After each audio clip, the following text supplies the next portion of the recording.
guys. Welcome. Guys, welcome. Hey, this is the panel after lunch, the best panel always today. Guys, welcome being here. Today we're going to talk about a super exciting topic of crypto regulations in the US. I promise you in 18 minutes we're not going to be able to cover it all, but I promise you it's going to be insightful, interesting, and exciting. And to do this, we have the dream team panel with us today. I start with Mark Wetjen on the right side, who's the head of policy and regulatory strategy at FTX US. One thing you may not know about Mark, by the way, he plays the drums. So again, if you're looking for somebody playing the band tonight at the after party, Mark is here. And of course, on my right, I don't think you need any introductions, Chris, but Chris Giancarlo, former CFTC Chairman, as well as the executive chairman of the Digital Dollar Foundation. And by the way, if you think regulators are boring, he plays also the banjo. So I think they have a band going on here from that perspective. Guys, thank you very much for being with us today. Let's dive right in. The panic is about crypto regulations in the US. I'm sure people are in the room and those watching from online by streaming. If you had to rate the state of crypto regulations in the US from 1 to 10, 10 being excellent, 1 being crappy, where do you think we are? Chris, I'll start from you. I would say 0. And I mean no disrespect to the regulators, but these were regulations written 90 years ago. In the 1930s. I mean, our regulatory framework it's just not fit for purpose for an entirely new architecture of finance, which is what crypto is. So I'd almost say non-applicable is probably the right answer. Wow, did that make sense? So 0, this is going to go on Twitter today. Chris Giancarlo says it's 0 on 10. Mark, what do you think? What's your score? Well, I'm gonna take a slightly more nuanced view in the sense that I actually think with a couple of different agencies, one in particular, which is the one where Chris and I used to serve, there's actually a fair amount of flexibility in how the regulations are written. And maybe later in the panel, we'll talk a little bit more about some of the specific things that FTX is doing. But the truth is that a lot of the US regulatory agencies actually have a fair number of authorities to massage the rules and figure out how to slot products into the regime or slot business models into the regime. And so what we really need to see, I think, is more entrepreneurialism and aggressiveness on the part of the staff at the agencies. And I think they're trying as hard as they can, but it really takes some leadership at the top and some leadership that understands we're in a really critical moment for the industry. And it's an industry that has a lot of benefits for the US economy. We saw at least a recognition of that pretty recently in the executive order that the Biden administration released. And so that's what I would like to see. I would like to see a more aggressive embrace of the industry and more aggressive use of the tools to try to permit some of these products. If you had to put a grade from 0 to 10. Well, as the former chairman here said, there are some limits and restrictions, to be fair, that make it harder to give an absolute 10 of a grade, but I'd probably assign a grade overall of maybe a 4 to 5. 4 to 5. 4 to 5, 0. You heard it today on the Trusting Disruption Stage by Deltec today. Actually, but who's going to be the competitor? Let me say, Mark, from your perspective, who do you think is the biggest competitor to the US when it comes to crypto regulatory clarity? I mean, you guys are here in the Bahamas. Can the Bahamas be that? Well, I was going to say, the Bahamas has an amazing regime, and they have a very flexible regime, but a serious regime. And I would say, be interested to hear Chris's views on this too, but the one thing that the international regulators probably care the most about right now is AML KYC compliance. Yep.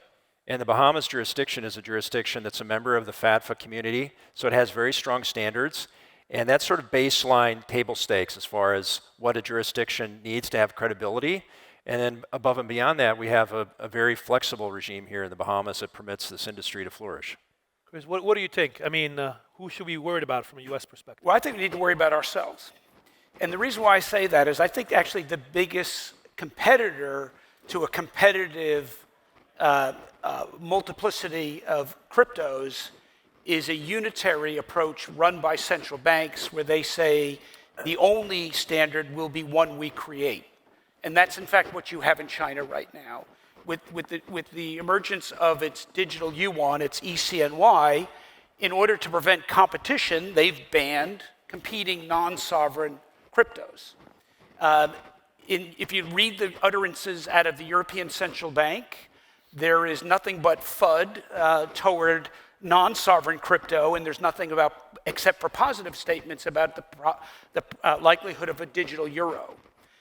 In my recently published book, I talk about the best outcome for a free society is choice, competition between non-sovereign and sovereign money.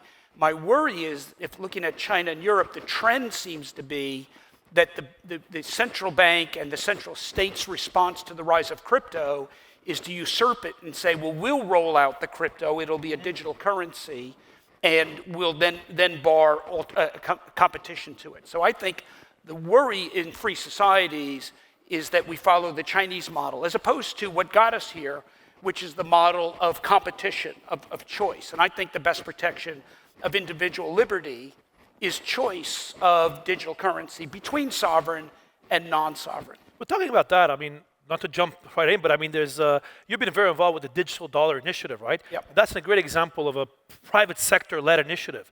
What's your view on that? Do you think that's the way we should go from a US perspective? Yeah, so thank you for that. So when I left the CFTC, I launched the Digital Dollar Foundation, a privately funded foundation to further education and exploration of a digital dollar. And then we formed the Digital Dollar Project to launch 9 pilot projects looking at the use of a central bank digital currency, everything from retail use to wholesale use. And one of our foundational principles is a simple one, and that is money is as much a social construct as it is a government construct. And in my book, I actually say money's too important to be left to central bankers. The private sector must be involved. In fact, the private sector has been leading the way in exploring money for the last 14 years. Yeah. Now central banks are waking up to that and are responding with their own central bank digital currency. Every major central bank in the world is today experimenting with a form of central bank digital currency. And in China, over 100 million Chinese are now using the Chinese central bank digital currency. So central bank digital currency is coming. The question is, in free societies, what is it going to look like? And we launched the Digital Dollar Project to assert the role of the private sector in helping to shape what the central bank digital currency of the future looks like. That's going to be interesting. I think that's a very unique feature that we have from that perspective, right? But let's bring it back to the actually securities regulators, let's say, or derivatives regulators. For I think many of us who have been in the crypto community for a long time, there was always this confrontational approach between the community, the crypto community, and regulators. Do you think that was a mistake, Mark? Or do you think we should be kumbaya, and be a bit more closely together, working with the regulators on that perspective? And share your experience on that side as well. Yeah, I think.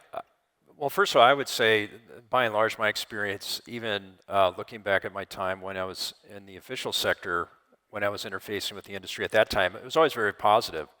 Occasionally, you might have an incident here or there, but generally speaking, I think people came in and were trying to push and innovate on the product front, wanted to do it in a way that was compliant and consistent with the rules, and were fairly honest in their approach, and they were very clearly looking for guidance. And I think by and large, that's what you continue to see.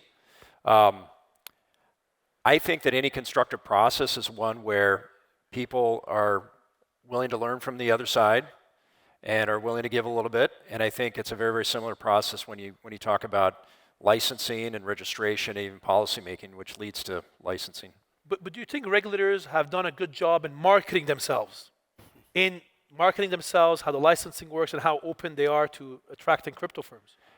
Here's how I would answer that. I think that, at least looking at the U.S. agencies, the regulatory agencies, I think there's always been intrigue, and there has been for quite some time since the industry really started to develop many, many years ago. In fact, when Chris and I were serving there together.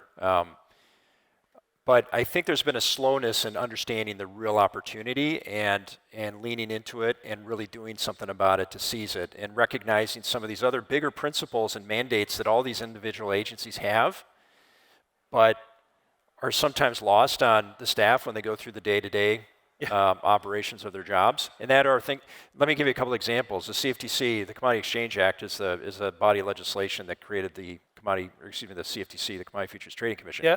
And one of the specific mandates is to promote responsible innovation. Yep. And another one is to promote competition. So that's written right in the statute. The agency has to follow those principles. And so those principles need to be top of mind especially now, given where we are with this industry, given the potential importance of it for the U.S. and U.S. interests, that should be top of mind among all the people that are working in these agencies right now. That's very interesting. And Chris, on your side, obviously we're in the Bahamas now. It's a success story, right? I mean, the regulator has done a great job creating a framework that the crypto industry is happy to embrace and work with, right? I think kudos to the regulators here as well. When you look at, let's say, not the CFTC, not to pick on your whole organization, but do you think they've done a good job in coming up with the frameworks in the framework they have and how they're marketing it and how they're actually sharing with the broader audience? So yes and no. So yes. At least it's not zero this time. Look, the CFTC was the first agency in the world, the first regulator in the world, to greenlight a regulated crypto product in the case of Bitcoin futures in 2017 during my administration. It happened nowhere else. So in some ways, we've been leading in the United States. As Mark says, we need to continue to lead. But here's the no part of my answer. And it's really a deeper analysis. We find ourselves in a total revolution of the recording of the ownership and transfer of value, a revolution in the architecture, an internet-based architecture, as opposed to a proprietary architecture. And this revolution is taking place against a very challenging backdrop, a backdrop of septuagenarian leadership in the United States now for 2 terms. And it's not just in the White House, it's throughout the government. And we all know there's a huge generation gap in crypto. Yep. So I'm not criticizing septuagenarian government, but it's particularly problematic at a time when we have this revolution going on. Secondly, we have a central bank-dominated government. We don't just have a chairman of the Federal Reserve, we have a former chairman of the Federal Reserve who is our Treasury Secretary. And central banks play an inordinate role in our modern economy. And then the third point I would make is that, and really deeply underlying this new revolution, is after 30 years of globalization, there's really a questioning of whether the free market is the best allocator of capital and financial services, or whether there should be a political component of that. And we see that increasingly in the conversation about financial inclusion and others, whether the free market has not been sufficient and whether there needs to be a political calculus, a legislative calculus, and how financial services are allocated. And that really divides, I think, both wings of the party. And again, it's not political. Donald Trump was as willing to allocate resources as is the current administration.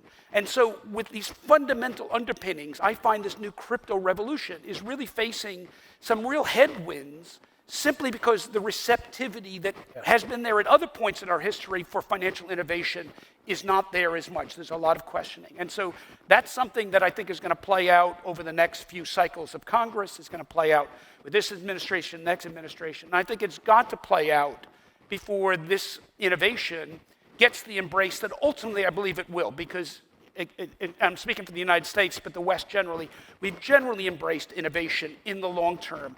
We're aspirational societies. By the way, you can't stop technology. And this technology is not going to be stopped by central bankers or septuagenarians or deep-seated political differences. It's going to happen, but it's facing a challenge right now. You still believe, and I think everybody in the crypto community remembers when you got the Crypto Dad nickname a couple of years ago. And I know because I quote you in my upcoming book that's coming out in a couple of weeks, where you say, and I quote, we owe it to the next generation to actually listen to them. And I think you said the story how you went on a ski trip and your kids were talking about it. Do you think that's even more true now than it was? Oh, absolutely. Look, I grew up in a generation where we had summer jobs and we immediately had to have bank accounts because we had to cash our checks. So our first institutional relationship out of high school was a bank.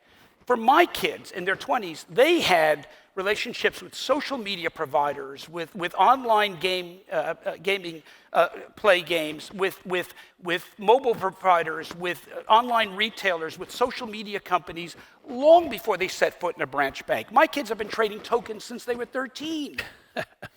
Take them into a branch bank and they look around and say, what is this place? So to tell them that somehow, writing checks is cool, the existing banking system is cool, and crypto is dangerous, I mean, they view it the opposite way. They don't trust banking institutions. They intuitively trust online commerce 24/7, 365. And so if life is a conveyor belt, which it is, They're moving up the conveyor belt. They are, these septuagenarians are going to give way to the next generation that intuitively gets this new architecture. So it's coming. There's no question it's coming. It's just in the short term, I think it's being held back by that central bank mindset, that banking mindset. So it's going to come, but it's going to come in fits and starts. But Mark, is that something you feel as well? I mean, I know you guys are applying with the CFTC right now for a specific license. I mean, is that feeling you guys get as well as an exchange? Yes. Talk about your application as well. I think it's interesting for the audience to know. Yeah, no, certainly to some extent. And I guess another way to respond to the question is referring back to something that I said before. This is an opportunity. The FTX application before the CFTC is an opportunity for the agency to do something innovative for itself and to do something to really make an even bigger impact and a greater mark on this industry globally than it has already. As Chris said, the CFTC already has a very, very strong history in terms of its forward-leaning nature when it comes to this space. But this is an amazing opportunity, we think, because we've provided something to the agency that explains how we can innovate on the risk modeling front, on the market structure front, and do that in a way that's consistent with the regulations. We're not asking for any special treatment, nothing of the sort. This is a model that can fit within the regime, and it is a risk model in particular, different component parts to what we've put before the agency, but one of them is the risk model. That's a real-time risk model, which is not something that's typically seen in the traditional exchanges in the United States. And meanwhile, there are issues around settlement risk and the duration of risk between the point of execution and the settlement of a trade. That is something that's been considered and debated since Chris and I were serving years and years ago. And so, again, the way we look at this is we've provided the agency and the marketplace an opportunity, and all the agency has to do is to say yes, so long as we make the appropriate showing as to how we comply with the regulations, which we if you have a couple of on that, let's 20 seconds on that. As a former chairman of the agency, I haven't commented on the FTX application, but I'd actually like to make three observations here and now. The first is that the intermediated model has historically served the United States well in areas of ags and in financial products. Having said that, it's a uniquely American model. It's not the model that's used around the rest of the world. And the third point is, crypto has emerged around the world without an intermediated model.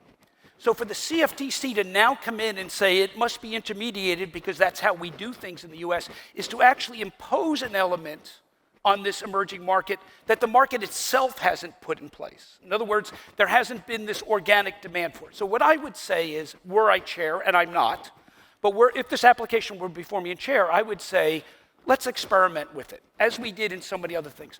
Let's let it play out. Let's see how the FTX model works. Let's see the intermediated model that other competitors are doing. And let's let them play out side by side. And let's let the market determine where the market demand is. And at the same time, let's study it carefully. Let's look at how the margin model operates during periods of stress, the different ones, and let's compare. Let's use this as an economic opportunity, as Mark says, an opportunity to explore this economically without choosing one or the other. Let's let the market make the decision, and let's gather the data, and let's publish the data, and let's make a database decision as we gather experience with this. People at the commission are listening to this. Well, I need to make one important point of clarification, which is what we're offering and what the application reflects is the option to participants to come to the platform without any intermediary involved. But that's an option. In other words, if brokers or intermediaries want to come to the platform and bring their own customers, that's also permitted and contemplated under our application. So it's really more of an issue around choice than anything else. So talking about choice, we have 30 seconds left. You have no choice, but my bell is back. And we're going to do quick fire round questions. I need 1 or 2 word answers as we finish off the panel. Are you guys ready? Yeah, let's do it. There's a lot of students today. What if you can recommend the students in the room, there's one course they need to take. What would be that course they need to take? Chris, we'll start with you. Accounting. Accounting. Mark? Economics. Economics, interesting. There you go. The economists in the room are happy from that. You both are lawyers, including me, by the way. If today you had to go back to university, would you go back to law school? Chris? Absolutely. Convinced. Mark? Mark, we'll start from you on this one. When you're not FTX driving policy, what do you do on weekends? I play music and try and ride my bike. Here we go. Chris. I'm performing this Saturday night, the 76 House to Pad, New York, the Crypto Kings Band. My God, Crypto Kings. Here we go. Okay, one book or resource you recommend anybody in crypto to read. Chris. Crypto Dad, the fight for the future of money.